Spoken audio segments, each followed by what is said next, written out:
எல்லாருக்கும் வணக்கங்க. நல்லா இருக்கீங்களா? நாங்க இந்த இடம் வந்து பாத்தீங்கன்னா இப்ப கடலூர் ஸ்பெஷாலிட்டி ஹாஸ்பிட்டல் இருக்கோம். அம்மாவுங்க நாங்க வந்து பாத்தீங்கன்னாக்கா இங்க 2011 வந்து பாத்தீங்கன்னாக்கா இங்க மகன்ராஜ் சார் டாக்டர் இல்லையா, அவங்க வந்து சின்ன கிளினிக்கா வச்சிருந்தாங்க. அப்ப அழைச்சு எங்க அம்மாவை இவங்க வந்து பாத்தீங்கன்னா லங்ஸ் ப்ராப்ளம், மூச்சு ப்ராப்ளம் இருந்தது. அப்ப 2011 அப்போ வந்து பாத்தீங்கன்னா ஆப்ஷன் பிரச்சனை 2011 வந்து அதுல இருந்து பாத்துட்டு இருக்கோம். கிட்டத்தட்ட 15 வருஷமா பாத்துட்டு இருக்கோம். எங்க அம்மாவுக்கு இன்னும் வந்து ரொம்ப ஆரோக்கியமா ரொம்ப நல்லா இருக்காங்க. அது இல்லாம அதுக்கப்புறமா திரும்பி இங்க பக்கத்துல பெரிய ஹாஸ்பிட்டல் கட்டி வச்சிருக்காரு. சோ இங்க வந்து பாத்தீங்கன்னா மல்டி ஸ்பெஷாலிட்டி. சோ எல்லா இங்க 24 ஹவர்ஸ் வந்து ஓப்பன்ல இருக்கிறதுனால சோ மக்களுக்கு வந்து பாத்தீங்கன்னா ஒரு எமர்ஜென்சி எதனா உடனே வந்துடுறாங்க. இங்க வந்துட்டாக்கா இங்க உள்ள டாக்டர்ஸ், சிஸ்டர்ஸ் எல்லாருமே ரொம்ப சப்போர்ட்டிவா இருக்காங்க. சோ நீங்க எப்போ வந்தாலுமே ஏதாவது ஒரு சின்ன ஒரு விஷயம் பார்க்கலாம், உடனே வந்து பார்த்து அதை கியூர் பண்ணி, அதாவது அவங்க உங்க ஆரோக்கியத்தை வந்து ரொம்ப லாங் லைஃபா கொண்டு போறதுக்கு வந்து பாத்தீங்கன்னா மதன்ராஜ் வந்து ரொம்ப சப்போர்ட்டிவா இருக்காரு. அது வந்து எங்க அம்மா வந்து பாத்தீங்கன்னா அவர் வந்து ஒரு புள்ளியா நினைக்கிறாங்க மதுரை டாக்டர். ஏன்னா அப்படி வந்து ஒரு கவனிப்பு யார் வந்தாலுமே அந்த ஒரு கவனிப்பு வந்து என்ன சொல்றதுன்னா ஒரு ஹாஸ்பிட்டல் மாதிரி ஒரு வீடு செகண்ட் ஹவுஸ் அந்த மாதிரி பாத்துக்கிறோம். பாத்தீங்கன்னா கடலூர்ல வந்து பாத்தீங்கன்னாக்கா எவ்வளவு ஹாஸ்பிட்டல் கடலூர் இருக்கு. இந்த மாதிரி ஒரு கேரிங் பர்சனல் டச் வந்து பாத்தீங்கன்னாக்கா இங்க மட்டும்தான். அதனால இப்ப அல்சர் செக்அப் ஆயிடுச்சு வந்தோம். கிட்டத்தட்ட ரொம்ப ஒரு சீரியஸ் கண்டிஷன், அன்கண்டிஷனா போயிட்டாங்க, எக்ஸ்ட்ரீம் கண்டிஷனா போயிட்டாங்க.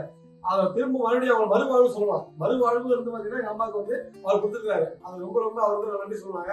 எங்க அம்மா வந்து இருக்காங்க, பாருங்க, நல்லா பேசுமா. அடக்கமா இருக்கியம்மா? சொல்லு. அம்மா ராதா 100 வருஷத்துக்கு பார்க்க பாக்குறேன்.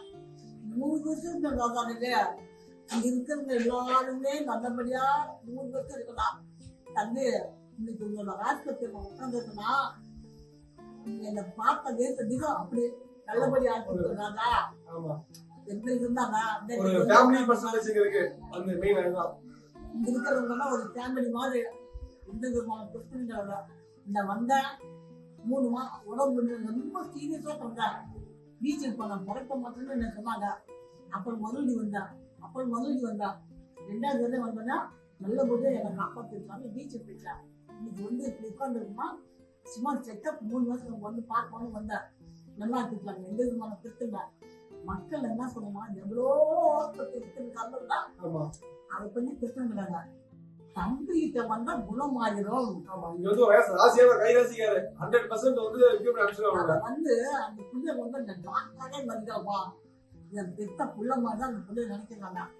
வந்தது நம்ம அம்மாவை காப்பாத்திக்குவோம் அப்படின்னு என்னை காப்பாத்திச்சு. எந்த பிரச்சனை இன்னைக்கு எனக்கு உடம்பு கிளீனா இருக்கு, நடக்கலாம், போறோம், வரலாம், என்னுடைய வேலை அமைச்சு நானே செஞ்சுக்கலாம். எந்த விதமான பிரச்சனைகள் இல்லை.